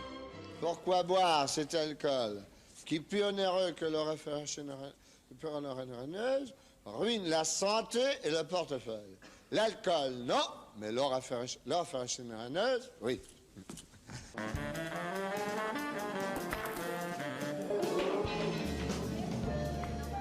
Même si pour Bourvil, l'alcool ruine la santé, pour beaucoup, boire un petit verre, ça ne peut faire que du bien. Surtout quand ce verre rime avec détente et convivialité, comme à la buvette de ce club de pétanque. Alors Daniel, t'es tout le temps bien pointé. Merci beaucoup.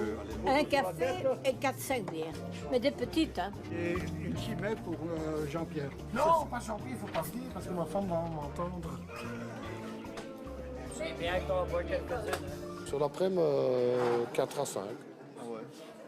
Mais de 2h à... Enfin, de 14h à 19h. C'est quand même beaucoup. Mais non, le médecin m'a dit que c'était très bien. Ah. Non, il m'a dit... médicale. Il m'a dit non. C'est comme les vieilles personnes ont dit de boire 2 verres de vin rouge ou bien un petit cognac avant d'aller dormir. La bière, ça conserve. J'ai une grand-mère qui a bu ça jusqu'à 90 ans. L'idée que l'alcool c'est bon pour la santé est bien répandue. Du coup, l'industrie, elle, surfe sur cet argument pour valoriser ses produits.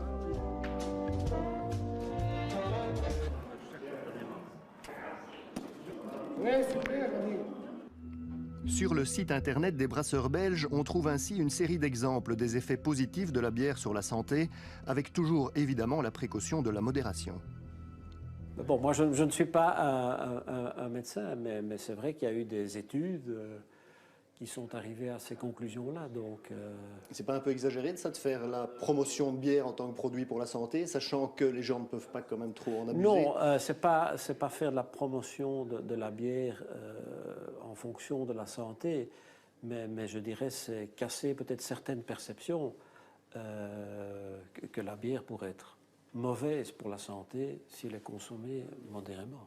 Je ne dis pas qu'une consommation modérée est dangereuse, mais je dis qu'il faut en tout cas pas pousser des gens, comme on l'a entendu, à commencer une consommation d'alcool, c'est-à-dire vous ne buvez jamais, buvez 1 ou 2 verres de vin ou un ou deux verres de bière et votre santé va s'améliorer. Je pense que c'est une erreur dramatique. C'est ce que fait le secteur. C'est ce que fait le secteur, mais le secteur est là pour, a priori, vendre ses produits. Mais je ne crois pas qu'on doive se remettre au secteur pour déterminer les politiques en matière de prévention ou de santé. Pourtant, le secteur a tendance à remettre une tournée sur le terrain de la santé. Les producteurs de vin tiennent le même type de discours, c'est bien connu, 1 ou 2 verres de vin, c'est bon pour le cœur. De nombreuses études internationales montrent les effets positifs d'une consommation régulière et modérée de vin. On a montré finalement que 1 à 2 verres d'alcool, c'était meilleur pour les coronaires d'un patient, c'est-à-dire les artères du cœur, si elles avaient déjà été bouchées, que si on ne boit pas d'alcool. Autrement dit, la mortalité de quelqu'un qui a fait un infarctus du cœur et qui boit 1 à 2 verres est plus basse que celui qui n'en boit pas. Donc les patients ont retenu ça globalement. L'alcool, c'est bon pour le cœur. C'est bon uniquement pour ces patients-là qui ont déjà fait un infarctus. Ça limite quand même le nombre de gens. C'est bon pour leur cœur, c'est mauvais pour tout le reste. Donc c'est limiter les gens juste à leur petit cœur, même s'ils en ont un grand. Mais j'ai envie de dire, c'est oublier qu'ils ont un cerveau, un foie, enfin tout le reste, quoi. La première conséquence de la consommation nocive d'alcool, c'est le cancer. Alors, quelle place la société doit-elle laisser à l'alcool? En France, il a fallu attendre 1956 pour qu'on supprime le vin dans les cantines scolaires. Un menu scientifiquement équilibré tient compte en ce qui concerne le choix des boissons de la dernière circulaire du ministre de l'Éducation nationale qui vient d'interdire dans toutes les cantines scolaires toute boisson alcoolisée pour les moins de 14 ans. C'est bête, mais quand j'étais petite, on buvait de la bière de bœuf. Enfin, la bière... pied de bœuf, c'est ça. Quand j'étais à l'école, on servait ça. C'est ça, et même dans les écoles, c'est vrai. Et donc ça nous habitue un peu au goût de la bière. Hein. Et en Belgique, les enfants pouvaient boire de la bière pied de bœuf à l'école jusque dans les années 80. Les choses évoluent donc lentement, mais le marketing évolue aussi. Et par exemple, aujourd'hui, il habitue les enfants très jeunes à côtoyer des bouteilles similaires à celles des adultes pour fêter un événement, même si évidemment leur contenu est sans alcool. Et comme décidément personne n'échappe à son omniprésence, il reste donc à gérer au mieux la place de l'alcool et à cadrer sa consommation. L'État a une énorme responsabilité. Aujourd'hui, l'alcool coûte par an à l'État belge environ 4,5 milliards d'euros. C'est considérable. Alors ça rapporte aussi. On estime que ça rapporte 1,5 milliard. Donc quand l'État gagne 1 euro en vendant de l'alcool, il perd 3 euros par ailleurs. Alors si c'est l'argument économique qui peut séduire nos responsables politiques, il y a tout de même là des économies très substantielles qu'on peut faire en cadrant un peu mieux d'une part la publicité pour l'alcool évidemment et d'autre part la vente, la distribution, etc. Le gouvernement avait l'ambition de lutter contre la consommation nocive d'alcool. Il devait mettre au point un plan pour 2014-2018, mais finalement, cela semble tomber à l'eau. Nous n'avons pas de politique alcool au jour d'aujourd'hui. Donc ça, par rapport à d'autres pays, oui, c'est une grosse lacune. Et nous n'avons pas de vision à long terme. Pourquoi est-ce qu'on n'a pas fait un plan alcool il y a quelques années, etc. Ça, c'est aux décideurs politiques que vous devez poser la question. C'est difficile d'y répondre comme ça. On aurait bien voulu poser la question à la ministre de la Santé, Maggie De Bloch, mais pour toute réponse, on a reçu ce courriel. La ministre travaille avec ses collègues de la conférence interministérielle à un plan alcool. Un premier draft est attendu pour la fin de l'année. Elle préfère à ce stade-ci ne pas continuer à donner de commentaires. En attendant des éclaircissements et des précisions sur l'élaboration de ce plan alcool, chacun a bien sa petite idée sur ce qu'il convient de faire. Du côté des alcooliers, par exemple, on met systématiquement en avant les campagnes de sensibilisation et de prévention. On est à la base de campagnes BOP, par exemple. Nous sommes les propriétaires de BOP. On a commencé BOP il y a 20 ans avec l'IBSR. Mais même avec Bob au volant, pour certains à l'arrière, il y a un double message. Bob est la fête, donc le but il est clair, il y en a un qui ne boit pas, les autres buvez tout ce que vous voulez. Donc c'est quand même un message qui est, je trouve, un petit peu ambigu. On se rachète une vertu en finançant ces campagnes, qui sont utiles, hein, tant mieux si ça peut aider. Par ailleurs, ça ne les empêche pas, sur le plan marketing et publicitaire, d'être toujours aussi extrêmement agressifs. Un plan alcool est vraiment nécessaire. C'est une approche globale, c'est une vision globale qu'il faut avoir, autant éducationnelle, mais que ce soit dans la famille, au niveau de l'école, même primaire, avec des mots adaptés aux enfants. Mais je veux dire, à ce niveau-là, au niveau des éducateurs, des infirmiers, les médecins aussi. Il ne s'agit pas d'interdire aux personnes de boire, aux gens de boire. Il s'agit de leur permettre d'acquérir, en fait, je pense que c'est ça l'enjeu de la prévention, des moyens d'évaluer où ils en sont individuellement. L'alcool, c'est donc l'affaire de tous, mais c'est aussi l'affaire de chacun, individuellement, dans l'évaluation de sa consommation. Et cela au sein d'une société imprégnée de bière, de vin et de spiritueux, et qui a complètement banalisé cette drogue sociale et culturelle. À ton boulot, à tes 30 ans. À tes 30 ans. Une petite bouteille de vin au repas du soir, quelques verres en terrasse et vous avez déjà dépassé la limite autorisée. Vous êtes donc aux yeux des organismes de santé une personne souffrant d'une dépendance à une drogue dure. Ça peut faire sourire, mais on l'a vu, cette consommation qui semble anodine peut vous faire sombrer dans un alcoolisme profond et destructeur.